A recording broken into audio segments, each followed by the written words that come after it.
Praise the Lord. இந்த October மாதத்தில் 26ஆம் தேதி ஆகிய இந்த ஞாயிற்றுக்கிழமையின் காலை வேளையில் தேவ சமூகத்தில் வந்திருக்கிற ஒவ்வொருவரையும் கர்த்தர் தாமே ஆசீர்வதிப்பாராக.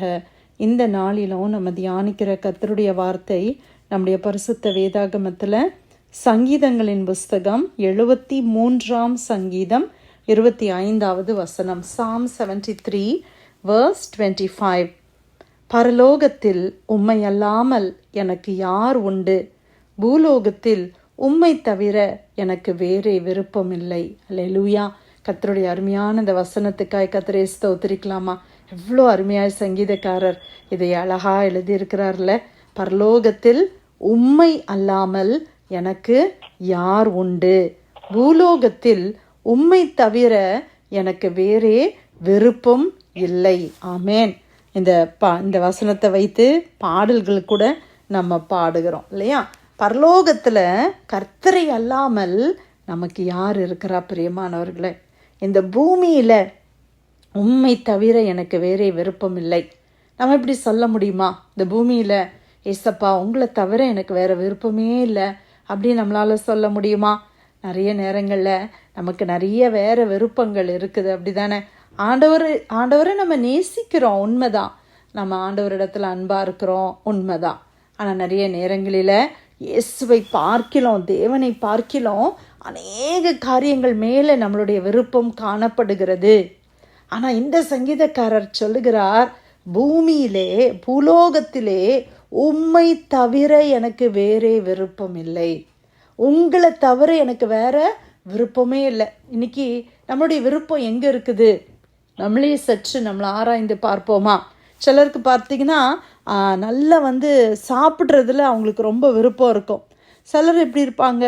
நிறைய இடங்களை சுற்றி பார்க்குறதுல அவர்களுக்கு விருப்பம் இருக்கும். சிலருக்கு நல்லா ட்ரெஸ் பண்ணணும், நல்லா அழகாக இருக்கணும் அப்படின்றதுல அவர்களுக்கு விருப்பம் அதிகமாக இருக்கும். இன்றைக்கி நம்ம விருப்பம் எதன் மேல் இருக்கிறது? ஆபிரகாமை குறித்து நம்ம வாசிக்கும்போது, ஆபிரகாமுக்கு கர்த்தர் என்ன செய்தாராம்? 100 வயதில் ஒரு குமாரனை அவர் கொடுக்கிறார், ஈசாக்கை கொடுக்கிறார். அந்த குமாரன் வளர்ந்து வரும் பொழுது ஆண்டவருடைய வார்த்தை சொல்லுது, ஆதியாகமத்தில் நம்ம வாசிக்கிறோம், உன் ஏக சுதனும் நீ அதிகமாய் நேசிக்கிறாயே அந்த குமாரனை எனக்காக பலியிடு அப்படின்னு ஆண்டவர் கேட்குறாங்க. அப்போது ஆபிரகாம் அதுக்கு என்ன செய்தார் அப்படின்னு பார்த்தீங்கன்னா, அவருடைய விருப்பம் ஈசாக்கா இருந்தாலும் அந்த ஈசாக்கு தேவனுக்கு மேலே அவர் விரும்பலை அப்படின்றத அவர் ப்ரூவ் பண்ணுறாரு. எப்படி ப்ரூவ் பண்ணுறாரு? அவங்க மனைவி கிட்ட சொல்லலை, யார்ட்டையும் போய் கன்சல்ட் பண்ணலை, ஆண்டவர் சொன்னதை நான் செய்வேன் அப்படின்னு சொல்லி ஈசாக்கை பலியிடும்படி அவர் கொண்டு போகிறார்.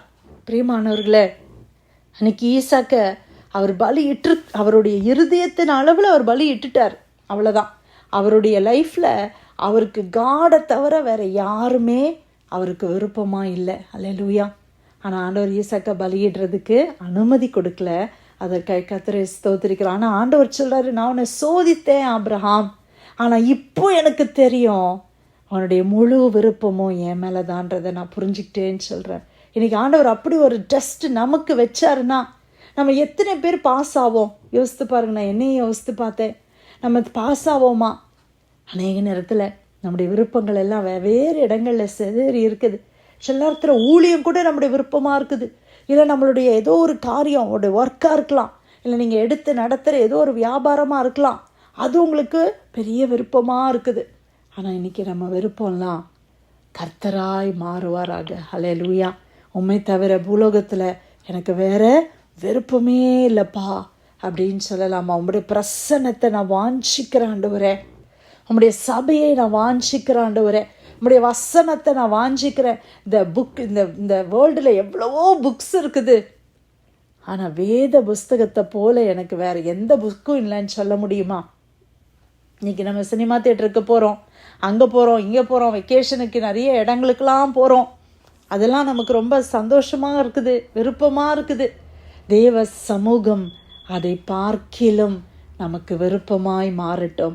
தேவனுடைய வார்த்தை நமக்கு விருப்பமாய் மாறட்டும். ஜெபம் நமக்கு விருப்பமாய் மாறட்டும். தேவ பிள்ளைகளோடு இருக்கிற இந்த ஐக்கியம், இந்த சபை நமக்கு விருப்பமாய் மாறட்டும். ஹல்லேலூயா. பூலோகத்தில் உம்மை தவிர எனக்கு வேற ஒரு விருப்பமும் இல்லைப்பா. நீங்கள் தான் என் விருப்பம். நீங்கள் தான்ப்பா எனக்கு எல்லாமே. என் வாழ்க்கை சக்கரமே உங்களை சுற்றி தான் ஆண்டவரே ஓடுது அப்படின்னு சொல்லுகிற அளவுக்கு நம்ம ஆண்டவர் மேலே அன்பு செய்யலாமா? ஆண்டவர் நம்மளை எல்லாம் நேசிக்கிறாங்க, அதில் சந்தேகமே கிடையாது. நம்ம எல்லாரையும் ஆண்டவர் ஒரே மாதிரி தான் நேசிக்கிறாங்க. ஆனால் நம்ம ஆண்டவரை நேசிக்கிறதுல நிறைய குறை வச்சிருக்கிறோம். உண்மைதானே? நம்ம ஆண்டவர் நம்மளை நேசிக்கிற மாதிரி நம்ம நேசிக்கிறோமா அப்படின்னா கட்டாயமாக இல்லை. நம்ம எல்லாருமே கர்த்தர் மேலே நம்ம வச்சிருக்கிற அன்பில் ஏதோ ஒரு குறை இருக்குது. நம்ம ஜெபத்தில் கட்டாயம் குறை இருக்குது. அல்லேலூயா. நிறைய நேரத்தில் ஆண்டவர் புரிஞ்சுப்பாங்க, ஆண்டவர் அண்டர்ஸ்டாண்ட் பண்ணிப்பாங்க அப்படின்னு சொல்லிட்டு கர்த்தருடைய நாமத்தை நம்ம ரொம்ப ஈஸியாக எடுத்துக்கிறோம் இல்லையா? இன்றைக்கி நம்ம சொல்லலாம், ஆண்டவரே பரலோகத்திலேயும் சரி பூமியிலையும் சரி நீங்கள் இல்லாமல் எனக்கு யாரும் இல்லைப்பா. உங்கள் பிரசனம் தான் எனக்கு வேணும் ஆண்டவரே. நீங்கள் என் கூட இருக்கணும் ஆண்டவரே. அப்பா, நான் அதிகமாக ஜெபிக்கணும், அதிகமாக உங்களுடைய சமூகத்துக்கு நான் வரணும் ஆண்டவரே. இந்த உலகம் எனக்கு நிறைய காரியம் இருக்குது, நான் பண்ண வேண்டிய காரியங்கள் இருக்க தான் செய்துப்பா. ஆனாலும் உம்மை தவிர எனக்கு வேற விருப்பமே இல்லைன்னு சொல்லலாமா?